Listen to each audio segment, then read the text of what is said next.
Hi friends, welcome back to my channel. ಇವತ್ತಿನ ವಿಡಿಯೋದಲ್ಲಿ ಚಟ್ನಿ ಮಾಡೋದು ಹೇಗೆ ಅಂತ ಹೇಳ್ಕೊಡ್ತೀನಿ. ಚಟ್ನಿ ಮಾಡೋದೇನು ವಿಶೇಷ ಅಲ್ಲ, ನಮ್ಮ ಮನೇಲಿ ಯಾವ ಥರ ಮಾಡ್ತಿದ್ದೀನಿ ಅಂತ ತೋರಿಸ್ತಾ ಇದ್ದೀನಿ ಅಷ್ಟೇ. ಯಾವ ಥರ ಕಾಣಿಸ್ತಾ ಇದ್ದೀನಿ ನೋಡಿ ಚಟ್ನಿ. ಇದಂತೂ ಇಡ್ಲಿ ದೋಸೆಗಂತೂ ಸೂಪರ್ ಕಾಂಬಿನೇಷನ್. ಚಟ್ನಿಗೆ ಏನೇನು ಬೇಕು ಅಂತ ನೋಡೋಣ. ಫಸ್ಟು ಕಾಯಿ ತುರಿ, ಒಂದು 3 ಸ್ಪೂನ್ ಕಡಲೆ, ಬೆಳ್ಳುಳ್ಳಿ, ಕೊತ್ತಂಬರಿ ಸೊಪ್ಪು ನೀಟಾಗಿ ತೊಳ್ಕೊಂಡಿದ್ದೀನಿ, ಮೆಣಸಿಕಾಯಿ ಒಂದು 5ರಿಂದ 6, ಉಪ್ಪು. ನೆಕ್ಸ್ಟ್ ಒಂದು ಜಾರಿಗೆ ಕೊತ್ತಂಬರಿ ಸೊಪ್ಪು ಆ್ಯಡ್ ಮಾಡ್ಕೊತಾ ಇದ್ದೀನಿ. ನೆಕ್ಸ್ಟ್ ಮೆಣಸಿಕಾಯಿ ನೀವು ಒಣಮೆಣ್ಸಿಕಾಯಿ ಹಾಕ್ಬೋದು, ಹಸಿಮೆಣ್ಸಿಕಾಯಿ ಆಗಲ್ಲ ಅಂದರೆ ಖಾರ ಅಂದರೆ.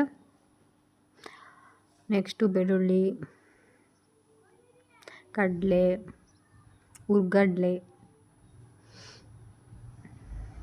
ಕಾಯಿ ತುರಿ,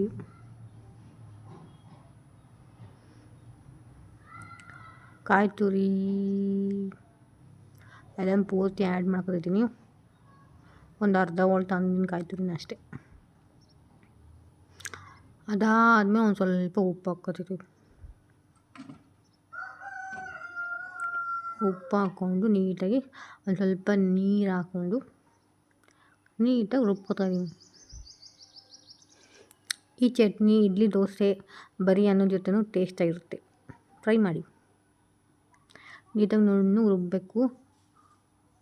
ನನ್ನ ಚಾನಲ್ಲಿ ಸುಮಾರು ವೀಡಿಯೋಸ್ ಐತೆ, ಚೆಕ್ ಮಾಡಿ ನೋಡಿ ಯಾವ ಥರ ಕಾಣಿಸ್ತೈತೆ ಅಂತ ರುಬ್ಬಾದ್ಮೇಲೆ.